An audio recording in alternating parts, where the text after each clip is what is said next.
లక్షలాది మందికి మన తెలుగు మ్యాట్రిమోనీ ద్వారా వివాహాలు జరిగాయి. తెలుగు వారి number 1 choice Telugu matrimony. Jagan Rentapalla పర్యటన సందర్భంగా కాన్వాయ్లోని ప్రైవేట్ కారు ఏటుకూరు రోడ్లోని ఓ వ్యక్తిని ఢీకొట్టింది. ఈ ఘటనలో తీవ్రంగా గాయపడిన బాధితుడిని జీజీహెచ్కు తరలించారు హైవే పెట్రోలింగ్ పోలీసులు. అయితే దారిలోనే అతను మృతి చెందినట్లు వైద్యులు తెలిపారు. మృతుడు వెంగళాయపాలెంకు చెందిన సింగయ్య అని చెప్తున్నారు పోలీసులు. టాటా సఫారీ ఢీకొన్నట్లు గుర్తించామని అన్నారు. కేసు నమోదు చేసినట్లు తెలిపారు పోలీసులు.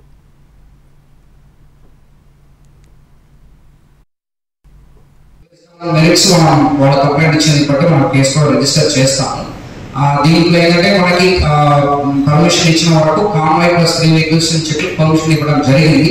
కాకపోయినా అన్కంట్రోలబుల్ గా 35 వెహికల్స్ ఎక్స్ట్రా యాడ్ అవ్వడం, తర్వాత ఎండూరులో వస్తున్నప్పుడు ఈ వ్యక్తికి కూడా తగిలి చనిపోవడం అనేది చాలా దురదృష్టం అన్నది.